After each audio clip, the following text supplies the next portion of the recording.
Hello and welcome aboard the Giddy Carousel of Pop, a podcast all about the hip and happening top pop mag smash hits. And what we do is take an old issue, usually from the 80s, although we may slide a year or two either side of that, and have a good poke around its pages with a guest who could be a pop kid or someone who worked on the mag. I'm Simon Galloway, and oh look, he's fresh, he's exciting, it's Mr. Gavin Hogg. As always, howdy doody. How you doing? All right, mate, how are you? A little bit hot. I've had my headphones on for a while. I've got sweaty ears. I'm sure you didn't need to know that. It's a bit warm tonight, isn't it? So it's a little bit of a humid evening.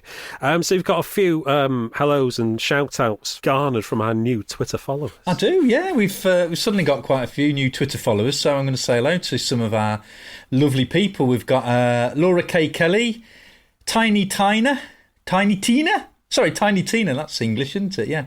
Who else we got here? Mr. Mansfield Dave, Plastic Letters O, Becky 253909151. Catchy. Queen of the 80s. The LRM, who's Dr. Morag Rose. We've got a doctor following us. That's good, isn't it? Miranda Sawyer, the lovely Miranda Sawyer. Blimey. An ex-smash hitter.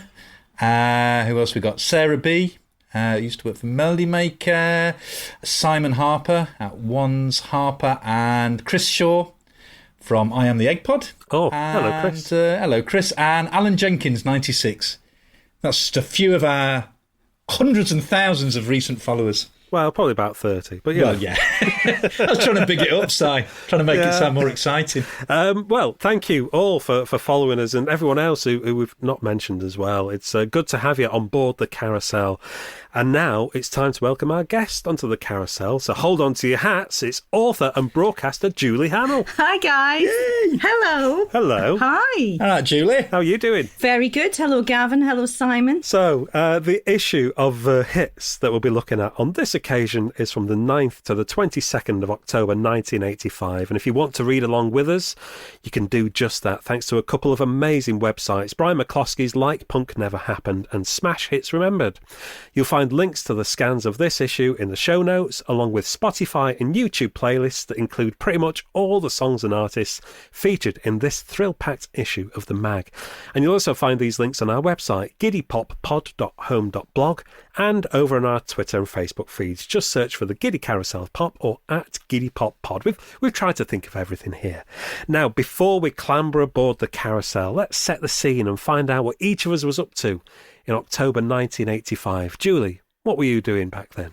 October 1985, I was in second year of high school, so I was 13, about to turn 14 in December. And this was really a very important time for me musically because I had just seen the Smiths the month before in September 1985. And that sort of woke me up to, live music and the band and what I was going to be into.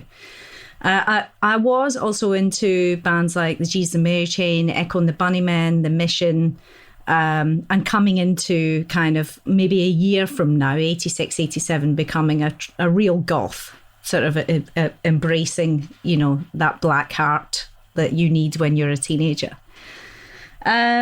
I had a great group of friends in secondary school, and they were all into different bands. So one was into Simple Minds, one was into U2, one was into Wham, one into Duran Duran, one into Spandau Ballet, and then one eventually into New Kids on the Block. So we had a full 80s gamut, and myself into the Smiths. So we would go around writing on bags, and I had a little bit of disposable income, because I had a paper round that I inherited from my brother, which I hated and detested because the papers were really heavy and I'm quite a small girl. But it paid really well. So I would get like £6 a week salary and then usually £4 in tips. So I would take that £6 up to the Halifax. And do you remember the Halifax books? And you would hand them over if you were putting money in, and they would put them inside a printing machine and kind of print them flat. Yeah, I remember that. Yeah, that really satisfying noise, that where you knew your cash was going in. And then the £4 I would take just a couple of doors up to John Menzies, to Woolworths, and then to W.H. Smith's to look at all magazines all music magazines, all record shelves, all top 40, everything, to see what I was going to buy. And then I would go up to the cafe at the top of Airdrie, Zambonini's, and buy myself a pineapple fritter for 22p, sometimes a banana fritter, with usually a copy of Smash Hits and some kind of record, like a Lloyd Cole tape or something like that. And I would read it. And what's really interesting about this issue, which we come on to talk about, is that it is one that I owned and that was on my bedroom wall. So when did you first encounter Smash Hits? When did that first come into your life? I would say it was about that year, actually. Because I was, let's say, 13 going on 14. So I was discovering, at the same time as I was really... I grew up on a lot of music, a wide variety of music.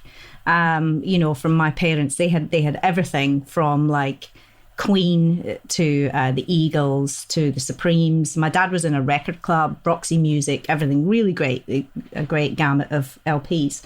So I discovered Smash Hits around the same time as I really started getting heavily into music, and that was this period. I was very keen to put my stamp onto something to express my individuality, and I liked Smash Hits mostly because two reasons. One, it was quite sarcastic, and I was becoming the writing, and it was quite sarcastic, and I was thinking that I was getting, a little bit sarcastic at that age as well. Like the way that it kind of Smash Hits would like break the fourth wall and go, "A readers," and stuff like that, and I'd be like, "Oh, that's me."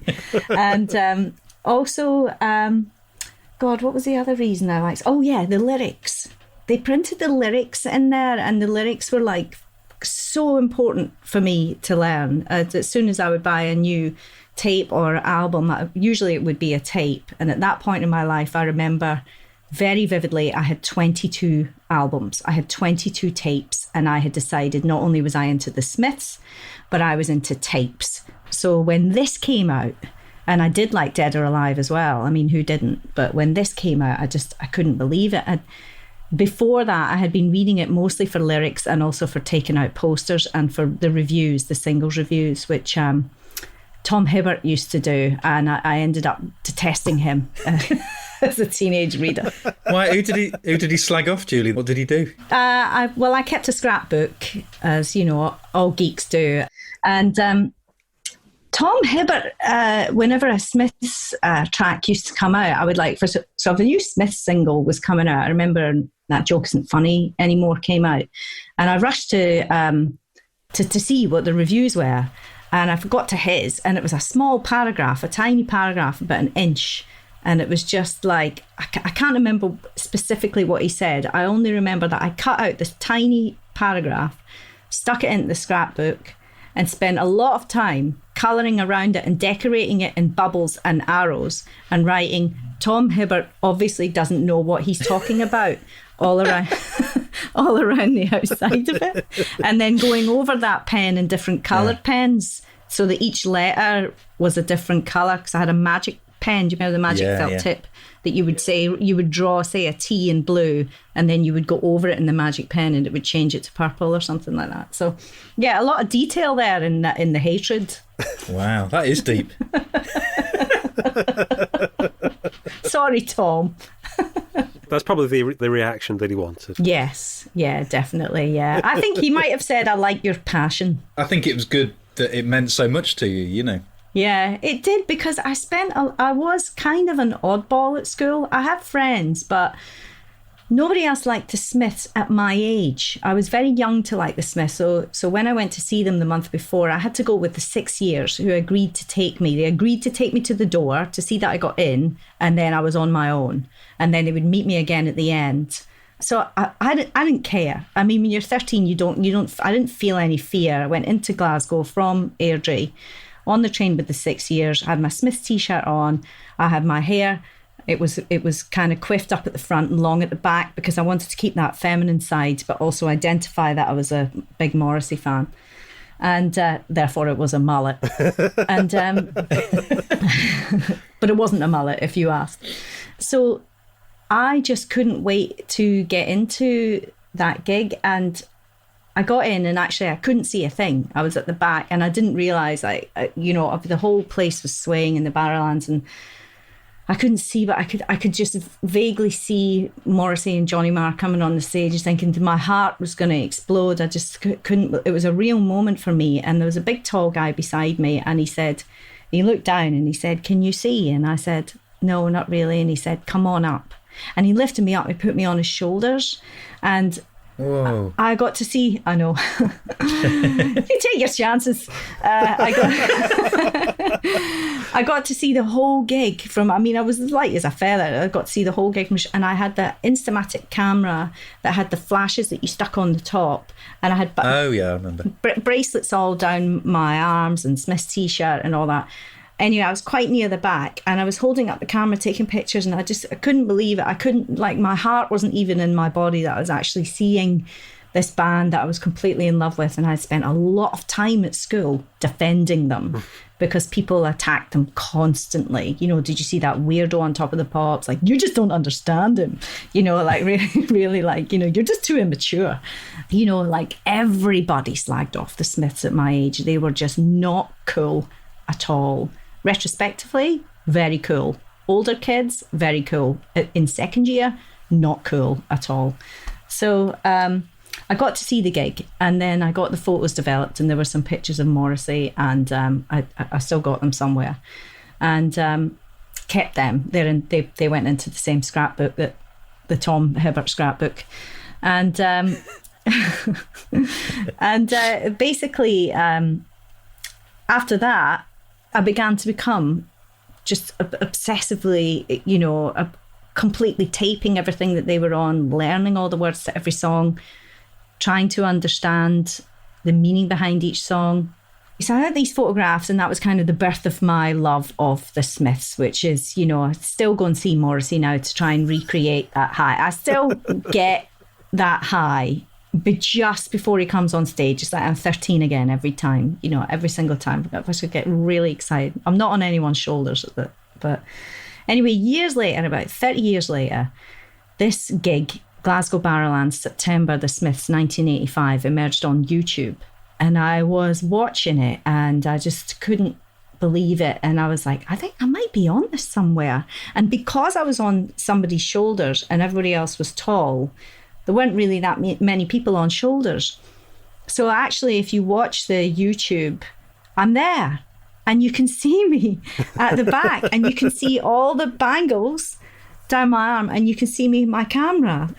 That's amazing. The whole weird parallel of my life, now that I interviewed these people that were my heroes, and how passionate I felt then as a 13, 14-year-old in music, is very strange. You couldn't write it. Tell me, when at the end of the gig, can you remember, did you have dead legs from sitting on that guy's shoulders all night? I did not have dead legs, but I'll tell you what happened at the end of that gig, right? Oh, God. No, it's okay. Okay. I got outside and I was so high. And of course, it was my first concert and it was the Smiths. So it was amazing. It was an amazing gig. And of course, all the guys outside with the T-shirts on the ground, the posters on the ground, what do you want to buy? What do you want to buy? And I was like, I've got to get these posters. It was this great poster of the classic one of the Smiths from the inside of Hatful of Hollow.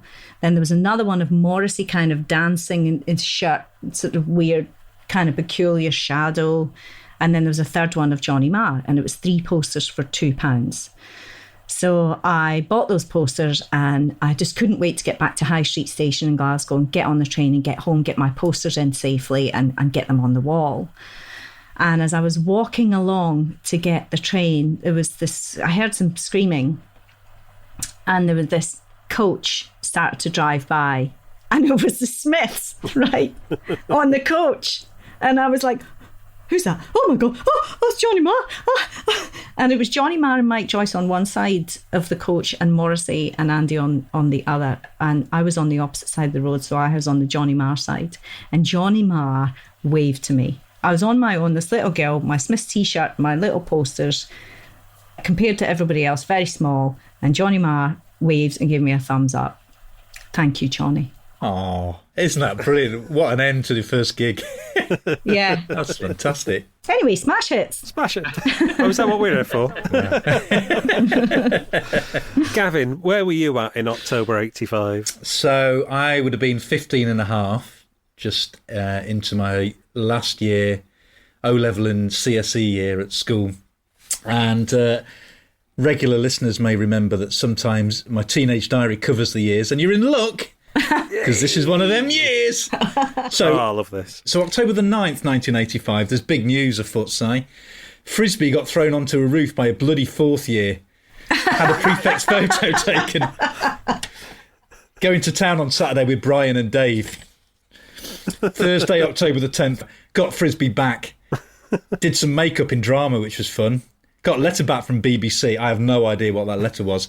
Saw the Cult and the Smiths on Top of the Pops. Excellent. The next day, the 11th, Friday, got up at 7:45. Got out on time, but forgot my lunchbox and glasses.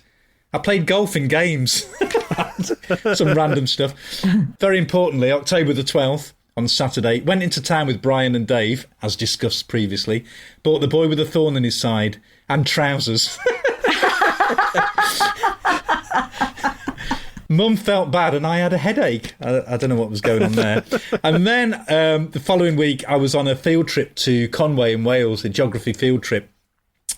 So on October the 15th, this is good, it says, went to Coombe Idwal, must have been something to do with the geography field trip. I had my diary nicked. John gave it back to me, good lad. I'm going to become a new wave poet. I think I was very influenced by Rick Mail at the time. And then let's see, one more day. Oh yeah, this is good. My nan was living down in Bridgewater at the time. So on October the 22nd, went to Taunton with Edith, one of my nan's friends, Nan and Mum. Bought a ruler and some hole reinforcers. Wow. I remember those hole reinforcers. They were really important, weren't they? They? Stick them on, didn't you, to your homework? Yeah. So much work so the page didn't tear in the ring binder. So that's the kind of way I was rolling back then. I would have been so jealous of you, Julie, going to see the Smiths. At the time, it didn't really occur to me to go to gigs because I didn't have any older brothers or sisters. None of my mates liked music. So I think I was vaguely aware that concerts happened, but I didn't know how to get that into my life. Do you know what I mean? I'd not kind of worked that bit out. So it was a few more years before I started going to gigs. But I mean, I'd been into the Smiths because I was a couple of years older, so I'd kind of discovered them, kind of, like This Charming Man and What Difference Does It Make? So by this point, I was like totally into them. I fell in love with them straight away, like you did, I guess, But yeah, I'd have killed to see them. So so that was me, Si. What about yourself? Well, October 1985, I just turned 12. It'd be my 12th birthday a couple of weeks before this. And I'd spent my 12th birthday at my brother's wedding in Castleford in West Yorkshire. Got married at the registry office in Pontefract, and then we spent the day in some pub somewhere opposite a rugby ground. That's all I can remember, really. And Stevie Wonder on the jukebox. That was the DJ, the jukebox. You just had to keep piling your money in there. But the week after, because my birthday was on the Saturday, and the Saturday after, I went downtown with my birthday money and bought loads of records. And when I was putting together the playlist for this edition of Smash Hits, I was just immediately transported back to that Saturday afternoon wandering around Sheffield to all the different record shops. This is my happy place. I didn't keep a diary then, but I kept all my records, and I dug out off my record shelves, went and found all the records that I bought in 1985. Si, can I ask you a question? You were only 12. You seem to be very young to be going around record shops at 12. I mean, I was obviously much older than you. I was almost 14. Oof. But when did you first buy a record? How old are you? Where you actually went to a shop and bought a record? About 5 years old. No way. Found a pound note on the floor in the fish market in Sheffield. and persuaded my mom to take me to a record shop, and I bought the best of the Wombles. Oh. Good and choice. there's a track on there, Tobermory's Music Machine, which changed my life. That song did. But 1985 is the year that I was really into buying the records as they came out. Yes. Had to go and buy them. So October 85, well, the singles that I got with my birthday money, I bought Dancing in the Street 12-inch, David Bowie and Mick Jagger. I got Brand New Friend by Lloyd Cole, and Style Council, The Lodgers, Red Box, Lean on Me, got that as a shape picture disc. So the first two records you read out were Langer and Winstanley Productions, which I was a big fan of theirs as well. Lloyd Cole and David Bowie. But I was just going to say, Simon, it sounds like you were buying any old garbage then, that you hadn't actually formed your tastes until much later. I mean, you're talking about Red Box and, I would not have been friends with you in 1985. You're an embarrassment. I stand by that Red Box song, although I did Lean on Me, love that song, and I found the album in a charity shop. Is it the Square and the Circle or something like that? Found it in a charity shop a few years ago. I thought, I really like Lean on Me. I'll buy the album, see what that's like. Terrible. If you say next that you bought Living in a Box by Living in a Box, no, this podcast is over. We're out of here. Even though they were Sheffield lads, and I should have liked them. Nah, bloody terrible they were. Good lad. You're safe for now. Thank you. Well, that's good to know.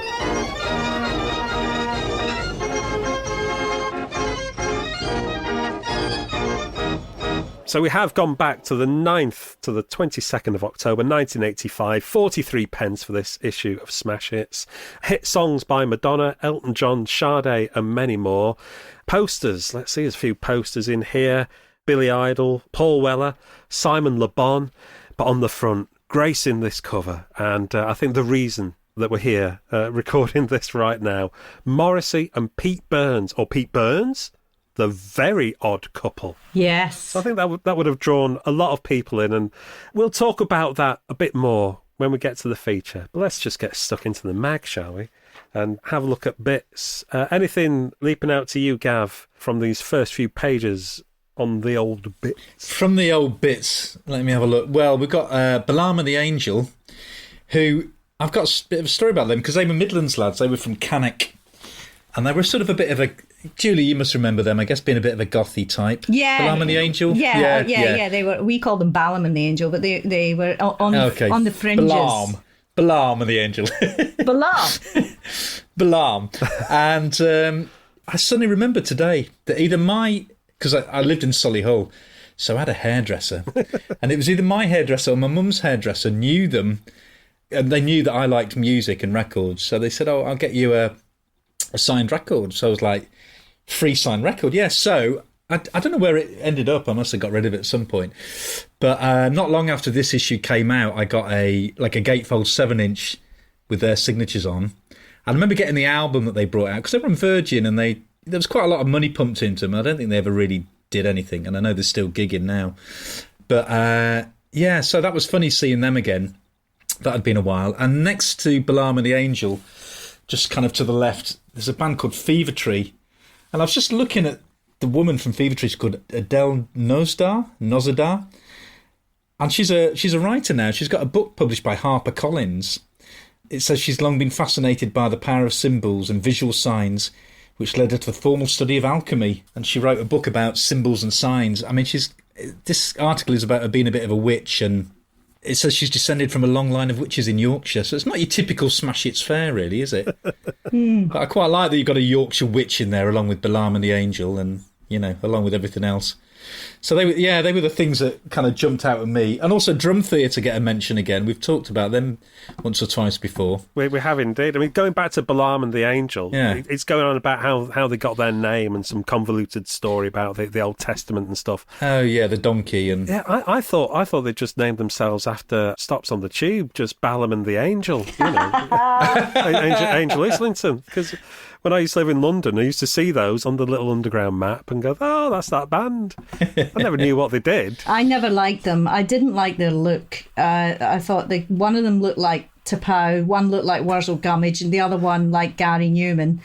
And they just that put me right off. I just didn't like their hair. Fickle. No, that's fair enough. That's fair comment. You've got to judge them by something, haven't you? I mean, I think that's one thing that stands out in these pages of bits at the beginning of the mag, is that there are lots of forgotten artists, people who didn't quite make it, and there's Annabelle Wynne from Bow Wow Wow. Yeah, Bow Wow Wow, who launched a solo career. I didn't even know she'd done that, I tell you, like, you were just saying there, what bits stick out for you? Yeah. And I opened the magazine, and apart from having a quick glance at the gorgeous Lloyd Cole behind the wire fence there, the bits that were nearly sticking out on page 3 were Simon Le Bon's bits. Lads, one of the boys is nearly out the barracks there. I mean, if shorts had been any shorter. It's a stunning photograph of Simon there with one leg up, legs very far apart, one knee up and an elbow on the knee, the drum shirt, which of course that was his yacht. He's in his yachting gear. There's his yachting shorts. Yachting gear. Yeah. But I mean, how far apart are his legs? He looks like he's about to go into the maternity ward. There's definitely a hint of Kojak there, isn't there? Yeah, a very even tan as well. He's probably his best looking there, I would say, as well. But is it not like when they're taking these photographs, and a lot of the posters are like that, and we'll talk about the Morrissey and Pete Burns one as well, but how do they get them into these positions? Like, whose idea is it to say, Simon, sit on this stool here with the white satin sheet over it, lift one leg up really high, part the other knee as far away from it as possible, and look slightly to the right and pout. And if you could just poke your left bollock back into your shorts. That's all right, yeah, we'll take that. There's a reason why it's page 3. Yeah, page 3 stunner. Simon Le Bollocks. Yeah. Simon Le Bonbon. While we're talking of glamorous people, we should mention Paul King, a few pages on, with his tempestuous love life. Oh, yeah. Hello. What's going on here, then? Yeah, the secret life of the man they call Paul King. So we've got 2 photos of Paul, and in the first one, he's with 2, in inverted commas, chicks, and looks pretty ruddy friendly with them, too, according to Smash Hits. Identical twins, I guess. Yeah, they look identical from this distance. And then underneath, there's a picture of him with a couple of slightly older blondes. And it says that Paul's supposed to have been going out with a girl called Maxine Rice for the past 5 years, who's apparently been kept quiet to maintain his Romeo image. Pop stars, eh? What can you do with them? So I think there's a lot going on with Paul King's love life here, isn't there? No, this is real gossip. This is real true. Proper gossip, isn't it? This is very, very exciting. I mean, there's 4 women there, pretty much like sitting either side of him, and he does look very happy, and in one of them he's kept his shades on. Yeah. Well, in the top one they look very young, don't they? Don't you think? Yeah, they're dressed identically as well, which is like kind of a bit bizarre. Odd. Yeah, it does say the pair on the top are identical twins and not very old. A nation cries, shouldn't be allowed. The days when you could joke about that kind of thing. Yeah. And in the one underneath, the woman on the right looks a bit like Wincy Willis, who used to do the weather on TV-AM. I don't think it is her, but there's definitely a whiff of Wincy about her. A whiff of Wincy. There's been a lot of hairspray used in both of those pictures. I mean, the 80s haircuts there are peak 1985. 2 spiral perms in the top shot, and then 2 kind of bad Bonnie Tyler / Rod Stewart styles in the bottom. It's highly flammable, I think. Yeah. You can almost smell the Harmony hairspray from here, can't you? Coming off the page, you know. Is she or isn't she? Yeah, she is. She is. She definitely is. So's he. Yes. But the piece next to that, Larry Blackman from Cameo, says, I can't talk for too long, apologises Larry Blackman, the man behind Cameo. I'm just getting ready to go out to my dance class. Dance class? Oh dear. Anything that sounds like exercise just makes Bit's legs go a bit wobbly. He doesn't do it often, does he? Every day, he laughs. Except that at the moment, we're just about to do some TV shows, so we've stepped it up to twice a day. It's jazz dance, about 45 minutes stretching, then 35 minutes dancing. Larry Blackman's jazz dancing. He doesn't seem bothered about being in Smash Hits at all, does he? He just wants to go to his dance class. And yeah. It ends really quickly, doesn't it? It just says, it's 12:30, I better go to my class, and he's gone. Yeah, gone. And that's it. It just ends really quickly. Well, to be fair to him, he did say, I can't talk for too long. So he had stuff to do. He had a cod piece to fit. He's a man. Yeah, he's a etc. man with a mission, isn't he? And that mission is jazz dance. Well, if you look at the on the video playlist, there is the Top of the Pops performance of Single Life on there. Those dance lessons have paid off. There's some sharp moves going on down there, and the three guys at the front, really, they really got it going on. Yeah, There's a lot of thrusting. yeah, I enjoyed it. It was good. Oh, good. Not just the thrusting; they got their moves down. So finding out that it was having jazz dance lessons, I'm not surprised.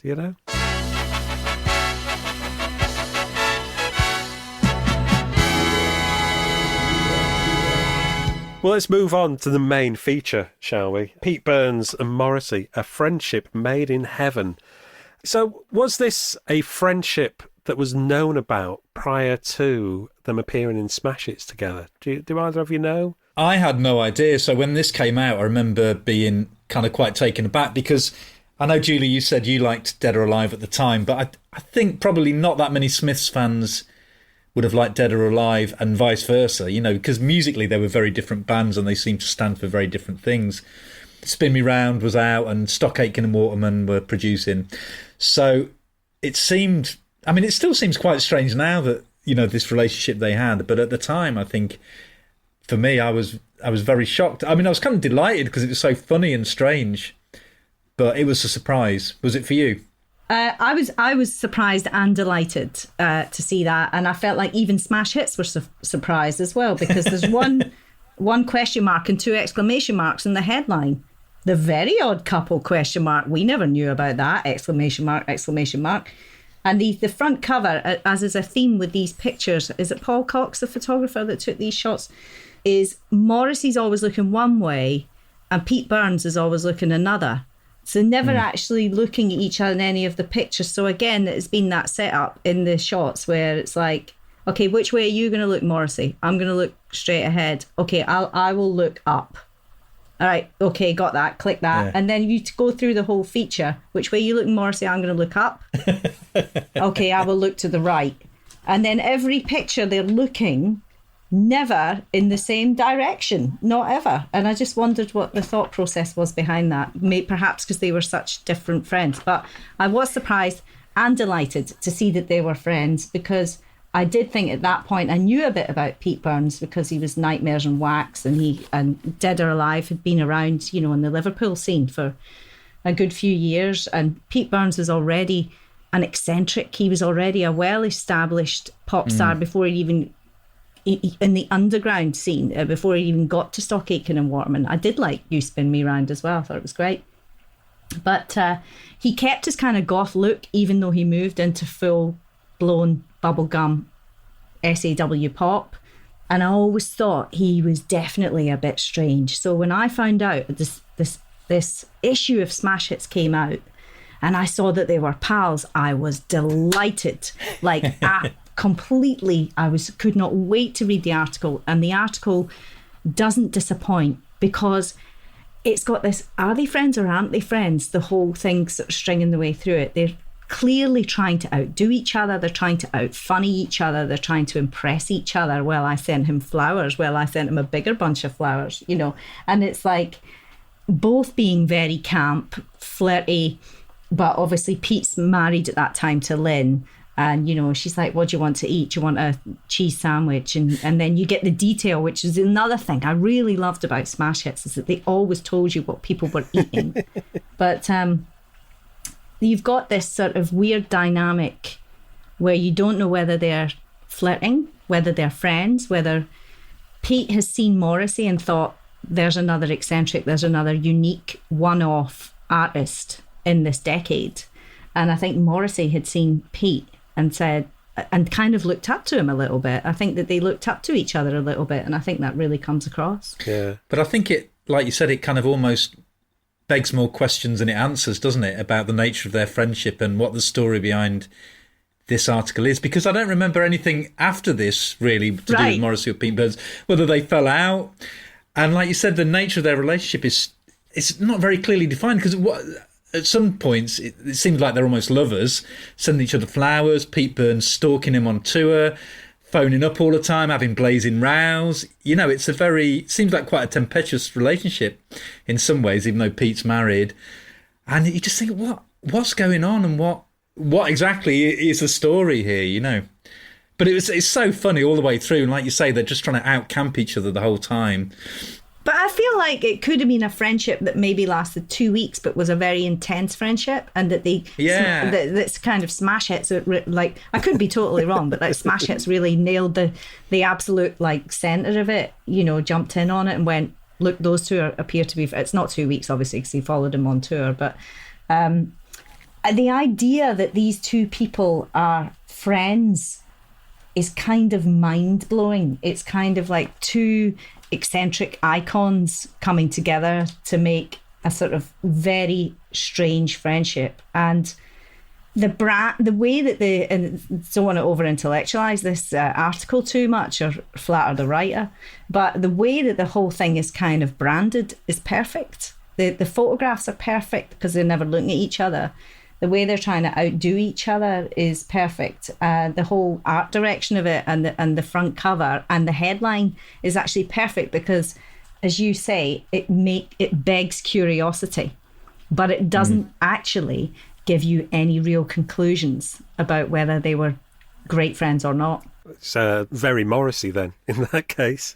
Well, yeah. Not giving anything away. I just want to read actually a couple of bits from the first page of the piece. It begins, "It's a big step for us doing this piece together," says a bouncy, good-humoured Pete Burns. I can't do his voice, so I won't do it. "We could have done it for the Sun. Can you imagine what they would have made of it? Indeed, this seemingly unlikely friendship between two of pop's most awkward and newsworthy stars is a scoop that tabloids would undoubtedly go bonkers for. Morrissey and Pete Burns, bosom chums? Who'd have thought it?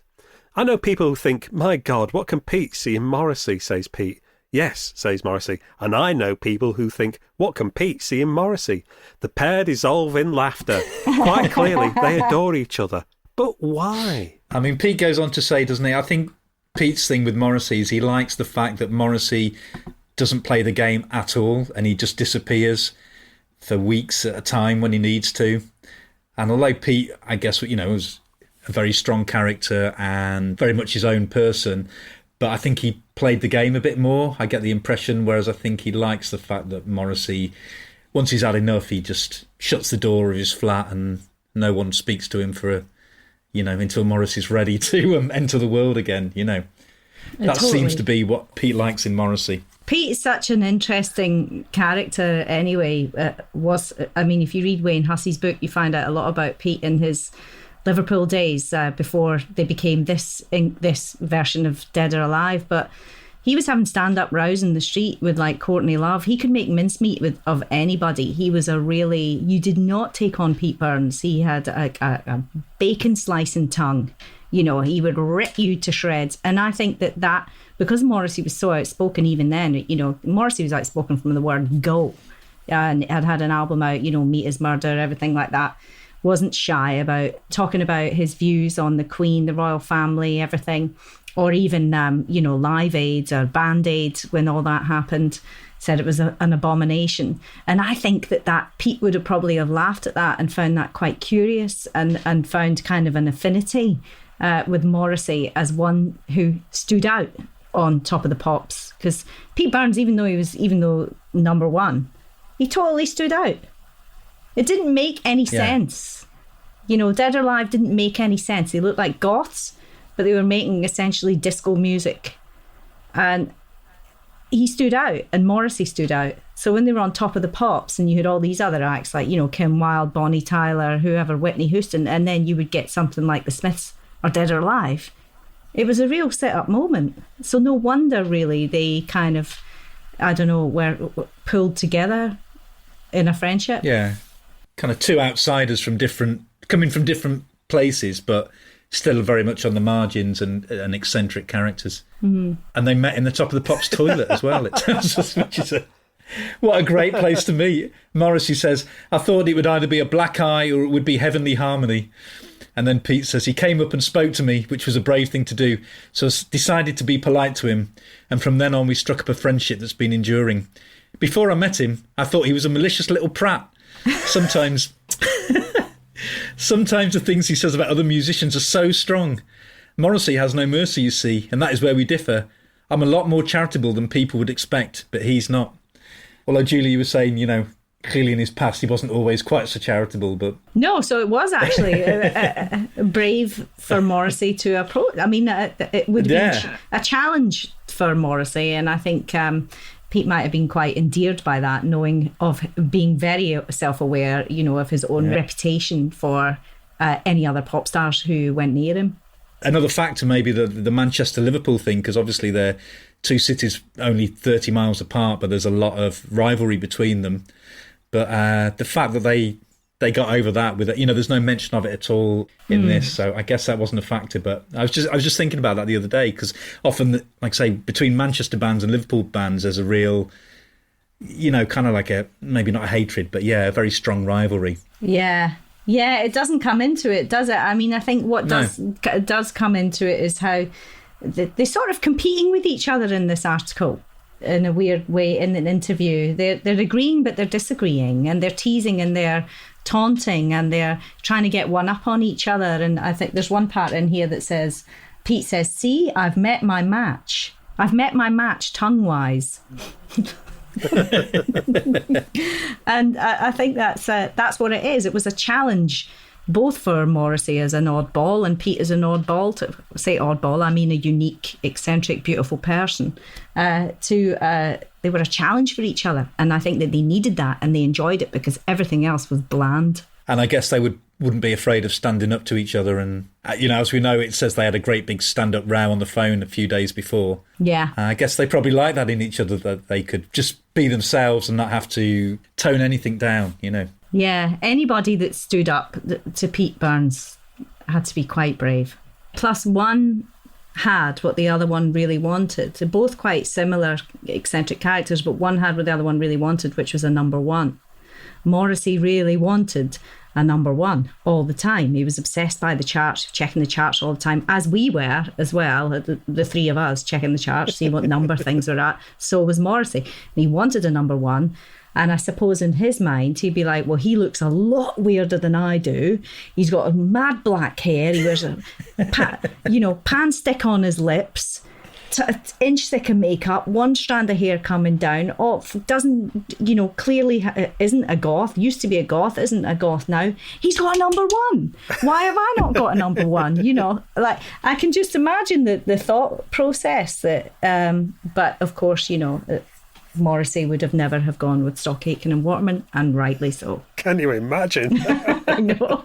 Incense. I was going to say, I wonder if Pete was kind of in any way jealous of the credibility that Morrissey and the Smiths had. Yeah, I bet he was. Yeah.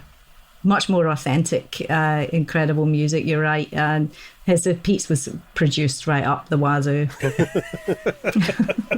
But it's just a great interview. It's to me, an interview like this is smash hits at its best. In fact, I think this is probably one of my all-time favourite things ever in the smash hits I was reading at that time, because it's so funny. It's really unexpected. I remember it clearly now. 35 years later, it's still kind of a little bit of my brain is dedicated to this interview. And like you say, it's intelligent. It's quite subversive and strange. It doesn't really give the readers kind of what they want, and it's very... like I said before, it kind of poses more questions than it answers. It's perfect. It's hilarious. Yeah, it's got you get absolutely no insight from it whatsoever. It leaves you going, well, are they friends? Or are they still friends? Could they still be friends? Like if you were interviewing... What's going on? Yeah, if you were like interviewing like a member of Slade and a member of Wizards, you would be like, oh, I bet they're still best pals. With Morrissey and Pete Burns, you wouldn't have a clue either way if Pete Burns had still been alive. But fab eye makeup was the only other thing I want to say about Pete Burns. Fab eye makeup, excellent pan stick on the lips, really knew how to do a decent pout. As did Morrissey, both of them pouting. Very minimal smiling as well, a lot of looking up to the sky, to the left and to the right, but never at each other. So we get now to, let's see, what page are we on? 24. And there's Robert Smith of The Cure. I am filled with an overwhelming desire to die. And this was a feature that I remember incredibly well, simply because of the strange sight of The Cure, in particular Bob himself, in football gear. Yeah. Because it just didn't go together. I'm not a sports person. I'm not a football fan. So the worlds of sport and music are entirely separate from each other. And I always found it rather odd and slightly disturbing that there's Bob in his football kit, and he's still got his hair going on and everything. It just didn't compute. What team is it? What football team is it? Team Cure. So it's not an actual colours of like. No, I think it's just the kits that they had made for themselves for having a kick around with the road crew and stuff like that. I remember this interview very well as well, and I remember reading it, and I liked the Cure. And I remember thinking, God, you're absolutely miserable. You are miserable. And of course, at the time, Morrissey was in the papers as being the misery and, you know, big mouth and heaven knows he's miserable now. And I think this isn't fair. And I remember feeling that sort of, you know, there was an injustice there that Robert Smith, just a few pages on from Morrissey, who had given a highly entertaining interview, was very witty, very sharp, very intelligent, very cute, very flirty. And you get to Robert Smith, who's quote unquote not the moaner, right? He's a right moaner. He parties all the time. All he complains about is hangovers the whole way through it. He sounds like he never washes. He's got like his milk and honey and hair in his mouth at one point in the interview. There's a moan in every paragraph. He makes Morrissey sound like Nick Hayward. Well, I don't think we're catching Robert Smith at a particularly, or the rest of the band, a particularly happy period when you read through this piece. But I'll just read the intro. It's 5 o'clock in the evening. Late as usual, the Cure's tour bus trundles the last few miles to tonight's concert in Poole. Inside, it looks like everyone has just woken up. The members of the band are sitting around in their especially made Team Cure shirts, not talking, just staring into space through half-opened eyes. In one corner, there are 2 Japanese girls whispering. They followed the Cure around Japan earlier in the year and intend to go to every single date on the current tour. In the other corner, there are 2 young punkettes with Robert Smith hairdos. One's brushing her hair while the other fiddles with the makeup in her school satchel. The doomy sounds of underground band, the psychedelic furs waft back from the driver's cassette player. Everything is just as you'd expect on the road with the Cure, except there's no sign of Robert Smith. Yeah, he's in bed, isn't he? Yeah, he's in bed. It all sounds pretty seedy as well. He's like, ooh. Yeah, I would not like to be on that tour bus. You can. What is good about that article is that it's kind of 3D and that you can almost smell it. Yeah. You know what I mean? And you don't want to, you just think, God, they're rolling around in their own filth in that tour bus, partying every night, getting drunk, not washing. There's an awful lot of drinking in this, isn't there? Yes. Loads of references to being drunk and hungover, and like you say, he really doesn't sound like a happy bunny at all. It's just a miserable place he's in for whatever reason. And he spends half of the pretty much the entire feature being on his back, lying down, being interviewed. He can't even be asked to stand up. Yeah. And then he tries to eat honey while he's lying down and it all goes over his face. And I mean, Robert, what's wrong with you, man? Honestly. But then he talks about that he tells lies in interviews. It's because I do too many interviews. I bore myself if I don't make things up. It's like having your photograph taken too often. You end up not looking like yourself. I started doing it because nothing ever happens to me, yet people always expect me to do odd things. Part of his brilliance is that he always looks, he looks perpetually bored, doesn't he? You can just imagine, if you were to meet with him and hang out with him, there would be so much air blown out of his mouth and eye rolling at whatever it was that you had to say, that you could never be as cool as he is, ever. He even gets bored when he tries to entertain himself by lying. He doesn't seem to enjoy any of the concerts that they play. Does he? He must have very high standards for his. It happens a couple of times, and at the end it says they play another gig, and it says Robert doesn't enjoy tonight's concert much, and afterwards, though as friendly as always, he's in a bit of a sulk. When we're good, he explains, we're better than anybody. That's not being big-headed, I just think we are. But sometimes, especially when my voice gives up, we're awful. But everyone seems to enjoy it. Yeah, he agrees. Well, we're always competent. It would be a bit unfair to charge people money to come and see a bunch of shambling duffers, wouldn't it? But we can be immense. Days like today, he sighs, I just wish they would end. It's an awful thing to wish the days away, but sometimes I do. This is a very bad patch. You've caught me on the hop. Oh, fucking hell, Robert, you don't say, you know. Yeah. Mate, you're playing these massive gigs, you're in the charts, you've had like years of chart success already, people coming over from Japan to see you, and it's just like, wasn't very good. Yeah. The self-loathing is top notch. But it talks a little bit about the making of the Close to Me video, the one that's in the wardrobe where they're all getting socks in their faces and things like that. On the video, Great video, fantastic video on the video playlist if you want to check that out. And this is a part of the feature that I always remember. The song's about being claustrophobic, not physically, but about how you can feel confined, even in the most expansive room, if you're with the wrong people. The video. And then it goes into brackets, in which the whole band are crammed inside a wardrobe full of clothes which falls off the edge of a cliff and then fills up with water, is very the line The Witch and the Wardrobe. They threw 3 empty wardrobes off Beachy Head cliffs and they had to use a fire engine to get enough water to fill the wardrobe they were in. Trouble was, the water had been in the fire engine for 6 weeks and was disgusting, so we were all violently sick the next day. Still, it was worth it for art's sake. Yeah, but no, it is a great video. I mean, it's quite. I'm just thinking, sort of from podcasts we've done before. This is quite often a theme, isn't it, Si and Smash Hits? There's normally at least one interview with a band where they've got a right hump on. I remember like a UB41, the one with Black that we did once.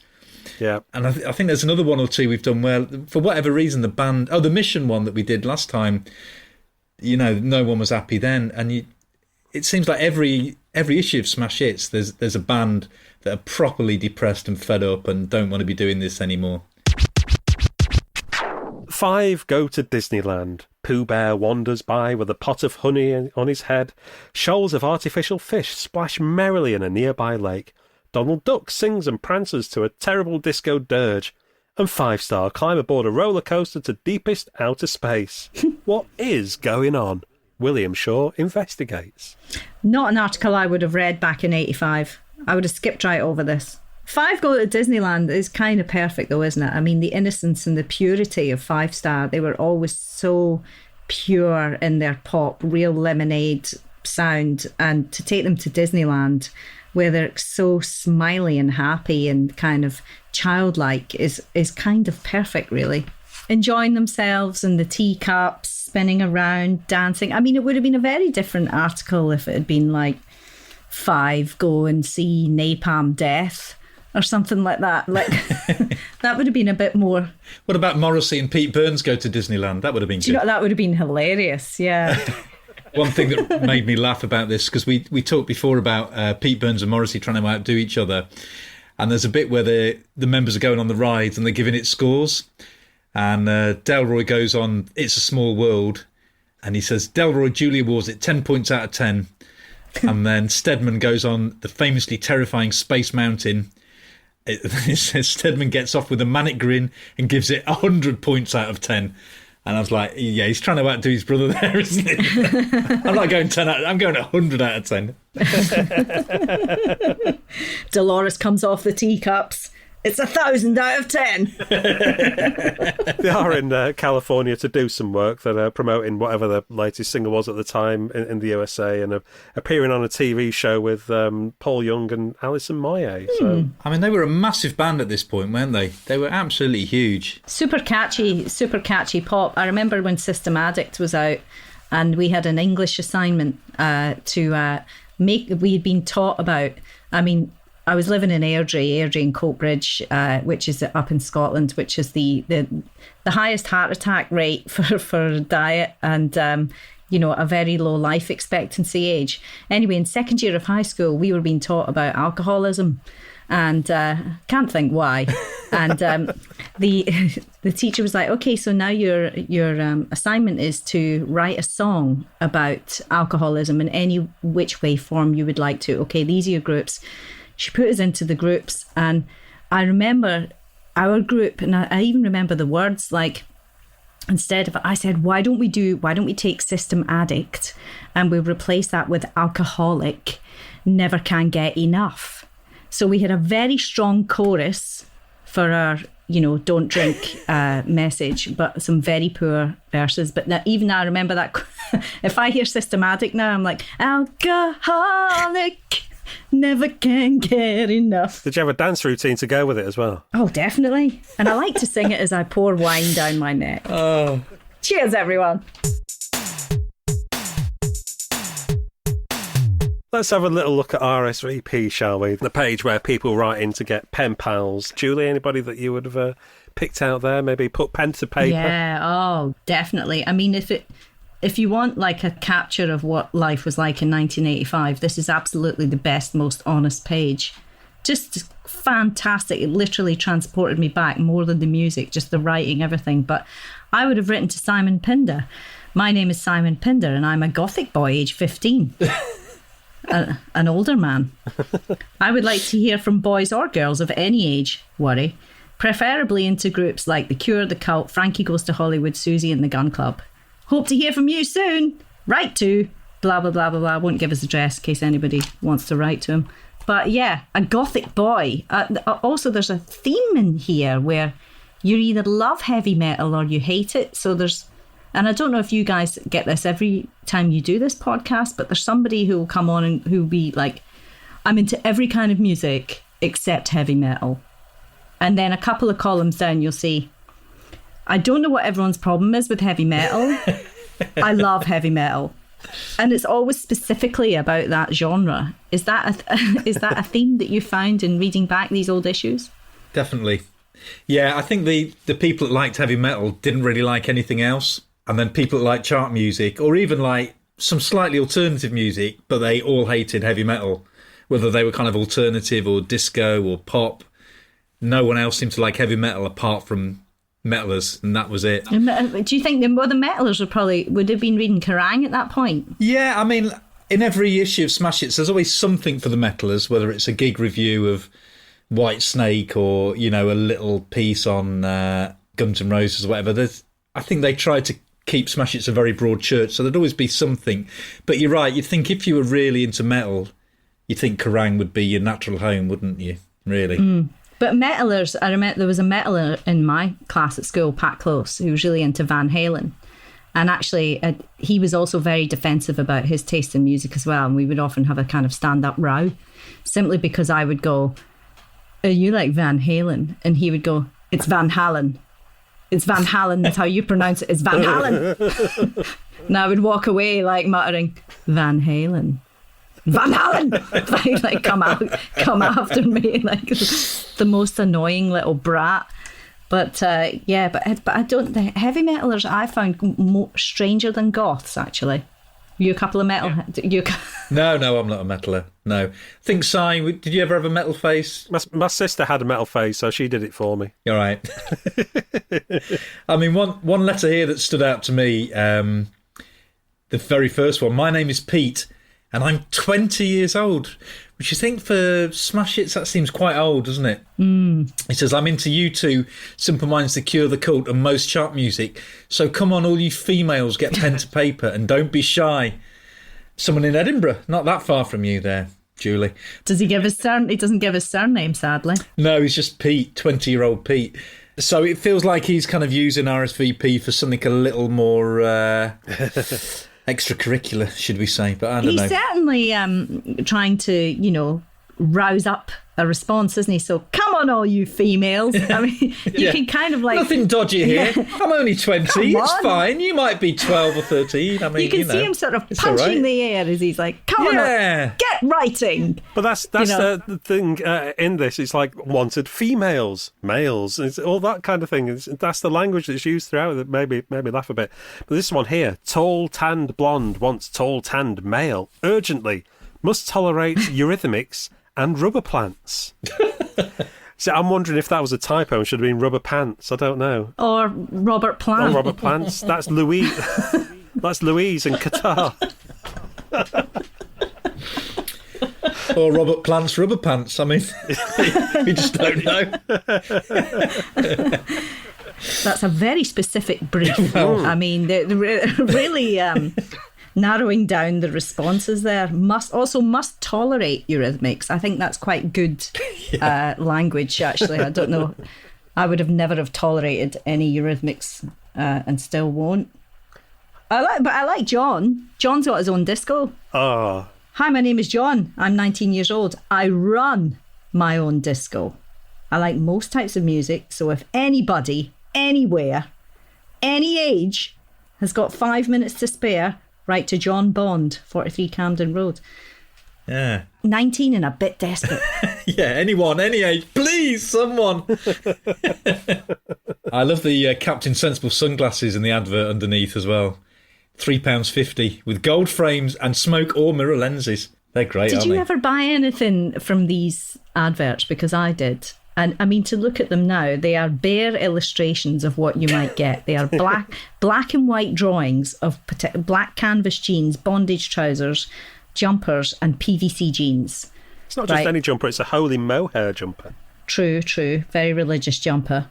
But I bought PVC jeans off one of these adverts, and I mean, they were great. They were actually what they said. But if somebody put that out there now, it's a drawing. It's a drawing. It looks like a kind of a cartoon drawing, like out of a magazine or like a Take On Me video kind of drawing of a pair of jeans. You could have got anything. The jeans might have even been that actual size.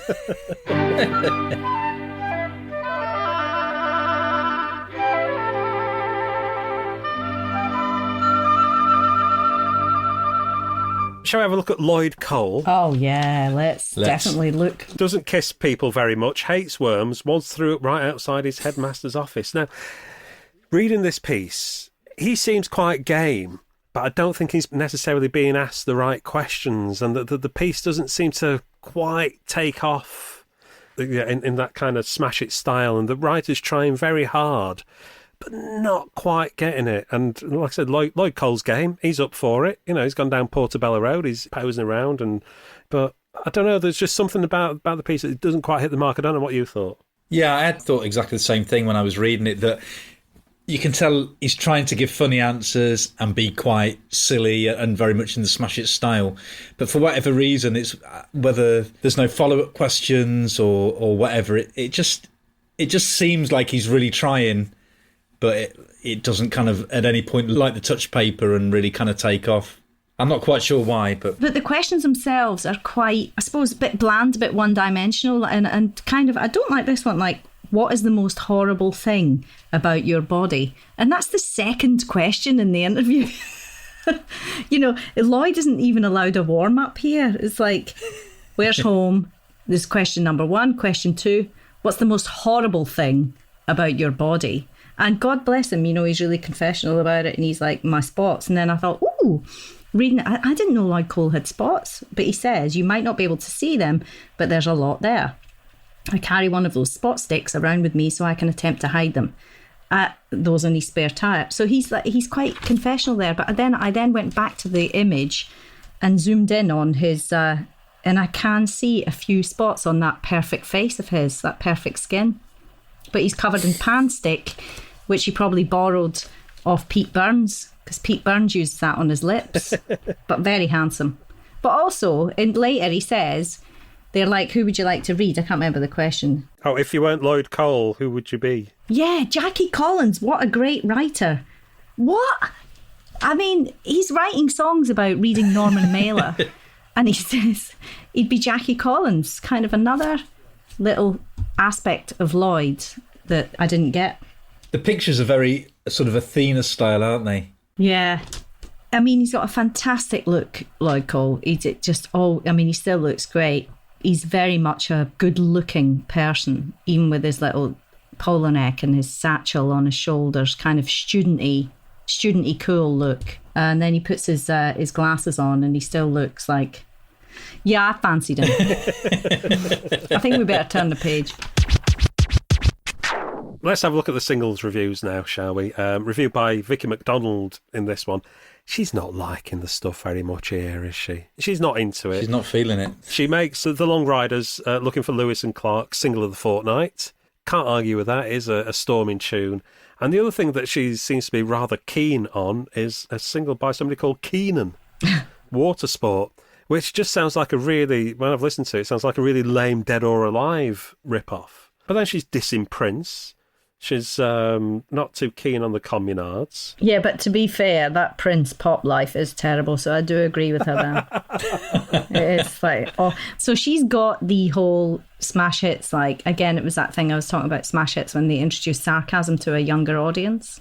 She's like desperately trying to be cool in her reviews, so she's like, yawn, Prince is so boring. This is a stupendously tedious rock workout. Like that Young Ones, like Neil and Vivian thing. And also like King, Taste of Your Tears, which is actually a good song.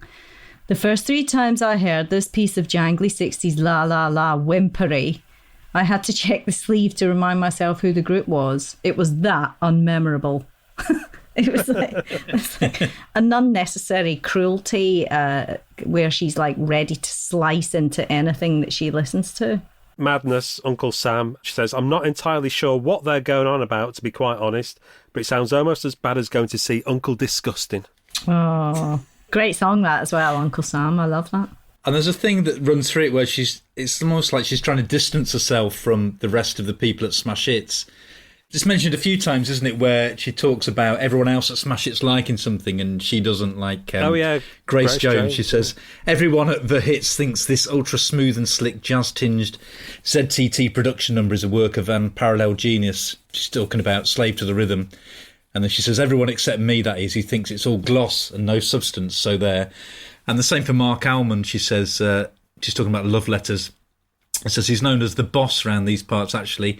But at the risk of getting the sack, I have to say that this one's a mite tiresome, with a jittery synth backing that sets the teeth on edge.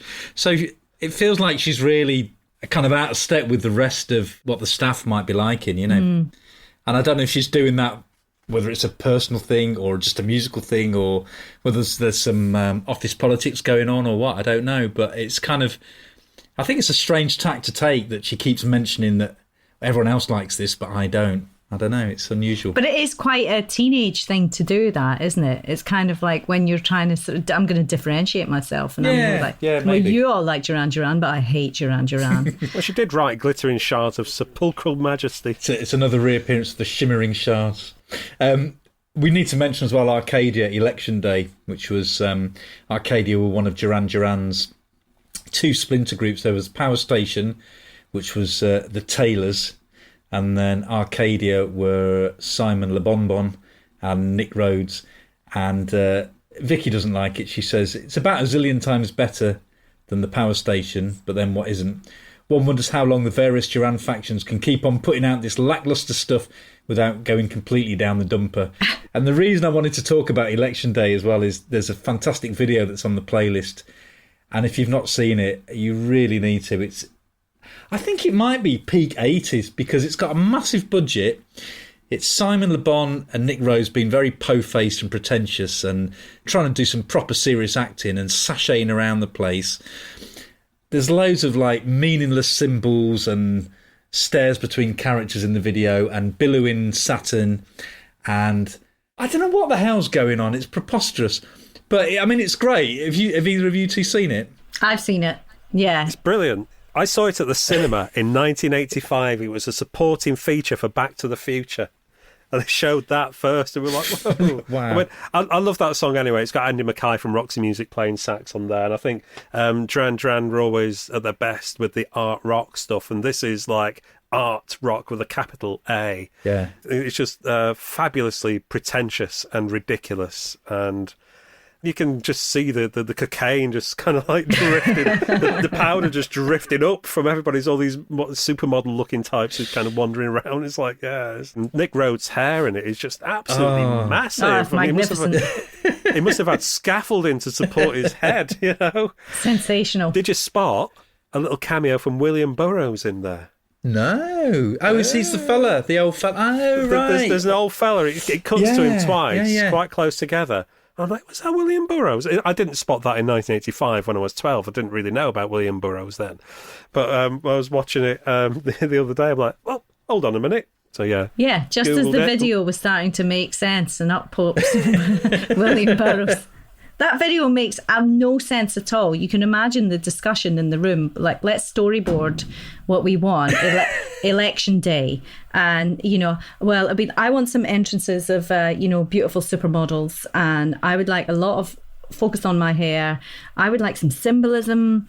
Can we have a chess game? Oh, and can we have William Burroughs? Yeah. Tick, tick, tick. See-through dice. We want that. And yeah, that graffiti artist, when Nick Rose puts his hand up and the graffiti artist does like a cross thing on his gloved hand and then he sachets off. How they kept a straight face, I'll never know. It's so funny. It's brilliant. It's like they've been like, how much money have we got? Because I don't want this to make any sense. I want it to be really mysterious and for people to watch it and go, what the hell was that? Because it's going to be on. These guys are crazy. Yeah. Like, that's such a step away from Duran Duran. Arcadia. Like, wow. Like, that's not like Wild Boys at all. No. But Simon Le Bon's entrance, that kind of slow motion, high stepping thing that he does, like it's sort of like a show pony or something. I don't know what he's doing.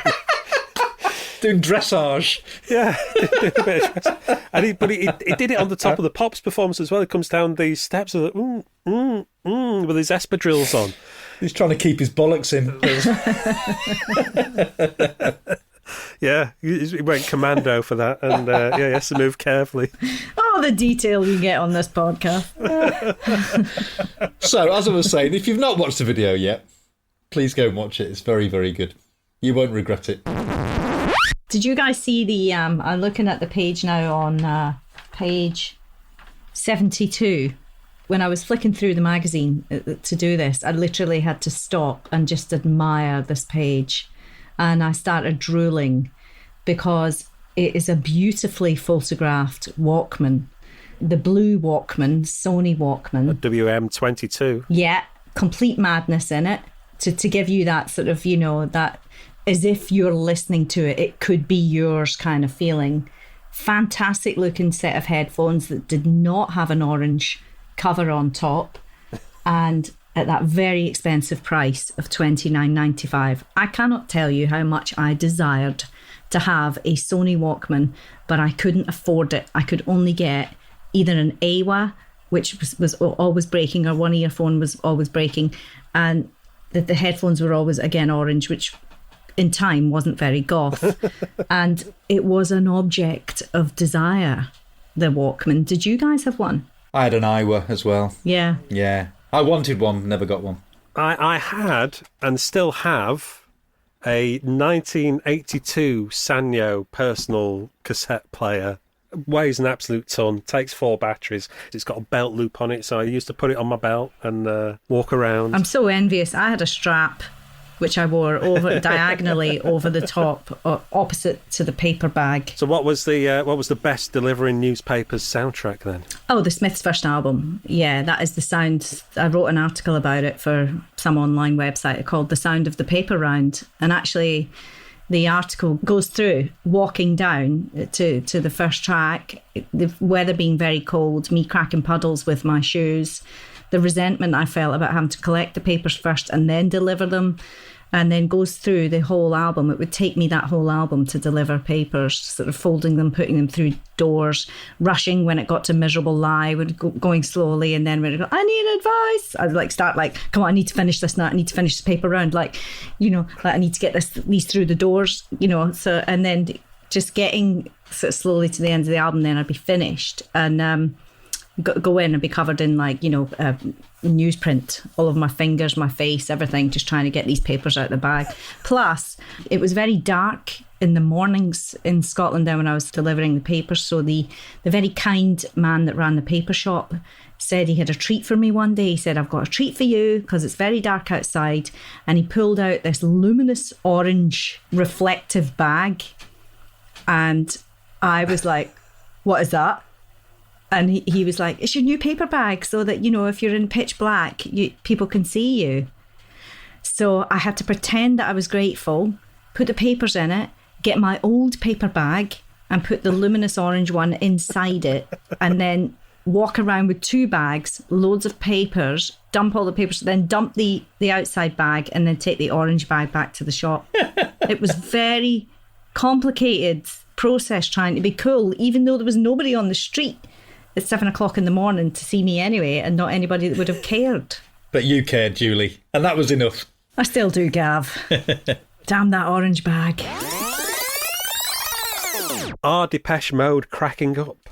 Well, Martin did disappear to Germany for a week recently, and Alan reckons he doesn't know who he is half the time. Certainly sounds a bit spooky, reckons Chris Heath. Yeah, they're mainly banging on about Martin Gore in a dress in this piece. I did not read this piece because I was distracted by how good-looking Alan Wilder is and how I'd never noticed him before. Because usually I would look at Dave Gahan, but if you look bottom left, Alan Wilder, he looks good, doesn't he? He's looking all right, yeah. He's showing his good side there, isn't he, Alan? Yes. Again, I mean, a little bit like the Cure piece, which is another Chris Heath piece. Again, they don't seem to be having a great time of it, do they? You know, with Martin's just disappeared, and Dave says there's nothing in between. You never feel just all right. You're either extremely happy or you're extremely depressed. There's no one that can understand that unless they're in a successful band, which is very much kind of continuing the theme from the Robert Smith piece earlier on. Yeah, they're all just not really having a great time. And then, like you say, there's just a lot of chat about Martin and the kind of clothes that he's wearing. Yeah, he says, one thing I've noticed, he reflects, is that everybody considers you gay if you dress effeminately. But the thing most people seem to miss is that most girls these days, well, most girls I know, seem to prefer effeminate boys. Kind of insightful, though, I suppose. There were a few effeminate boys then. And obviously we had that earlier article of the communards who were saying that they were different because they were out and proud. But there were quite a few effeminate boys around then. Marilyn, Boy George, obviously Pete Burns, Morrissey, I would put as effeminate. Martin Gore. But there were a lot of sweet, sort of softer boys in the 80s, weren't there? That kind of softer look that was quite nice and becoming more acceptable. But the thing that always surprised me is that, about Dave Gahan, he looked like somebody you'd go to school with or something. Then all of a sudden, in the late 80s, all the girls are like, oh, Dave Gahan. It's like, when did that happen? He's suddenly in leather trousers and everybody's like, whoa. But he was like really sweet, like, just can't get enough. And then it was like, behind the wheel. It was like, yeah. I'm no longer that Dave. I'm Dirty Dave. I'm Dark Dave. And all you ladies out there are going to like me. But what a departure, though, to actually make your next single stripped. Oh, yeah. It's like, we need to make a statement. Let's have it about, I want to see you stripped down to the bone. And then after that, all the lyrics also became increasingly dark and slightly on the edge. I mean, the lyrics in A Question of Time, if you examine those lyrics, are... well, I'll leave you to look them up if you don't know them. They're definitely on the edge.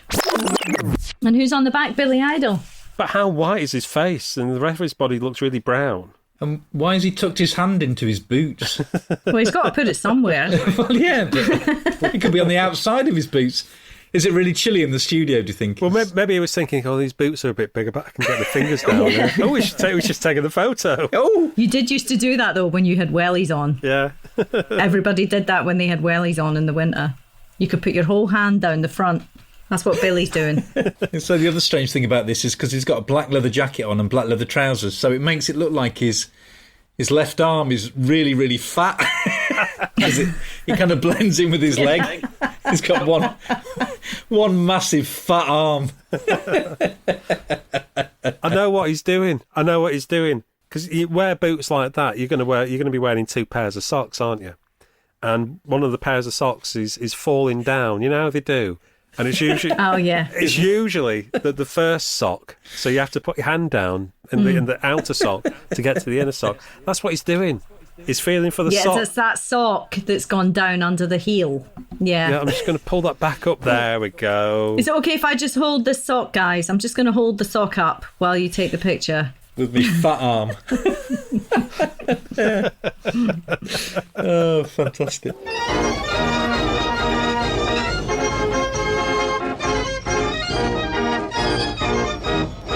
Well, I think that brings a close to this look at Smash Hits from October 1985. So what are we thinking then, having looked through this? How do we feel about that now, 35 years later? Julie? Well, it just took me back. I mean, to be honest, I don't ever really feel like I left 1985. If you listen to if you read any of my books or listen to the radio show, you will know I am permanently stuck in the 80s and quite happy there. For me, it's not nostalgia, it's a way of life. So it's a great issue. I think it is it is one of that Morrissey and Pete Burns interview is spectacular and worth the 43p alone for that. Definitely. Gav, what about you? Same as Julie, really. It took me back, and particularly as we're recording this in what may be the middle of lockdown. It may be quite near the beginning of it all. We don't really know, but we're a couple of months in, and this was really a very happy place for me going back and looking at this again. It was quite a little kind of warm, cosy sanctuary of just living in that mid-80s world of eccentric pop stars and the humour and the language, and we've done quite a few of these now, and every issue I look at, I get something new from each one is kind of rediscovered, and for me it was just that sense of kind of wonder with the pop world and the excitement of it all, and the fact that when that Morrissey and Pete Burns thing came out, it was such a strange thing at the time, and it was so funny, and just rediscovering just a little bit of that again was really what I needed, to be honest. Yeah. That and the Arcadia video, were enough for me. But no, Gav, I think you're right. It's a happy place. It's a safe place, this period in pop music. We kind of knew where we were with our crazy pop stars in that they're all a bit weird, and we expected them to do weird videos because they didn't seem weird to us back then. It's only looking back now that they just look absolutely crazy. Arcadia made sense then. Yeah, it did. You didn't question it. Anyway, on that note, Julie, thank you so much for joining us to chat through this edition of The Hits, and hope you enjoyed it. I loved it. Yeah, you guys are so welcome. I love your podcast, so keep going, and in future have better guests than me. Okay. We'll try, but you're going to be a tough act to follow. You've set a high bar, Hamill, a high bar. And of course, thanks to you for listening. Come and say hello to us at Giddy Pop Pod on Twitter, Facebook and Instagram, and also our website, giddypoppod.home.blog, where you'll also find the links to the edition of Smash Hits that we've been looking at, along with those Spotify and YouTube playlists for that extra layer of experience. And we hope you can join us next time on the Giddy Carousel of Pop. Bye!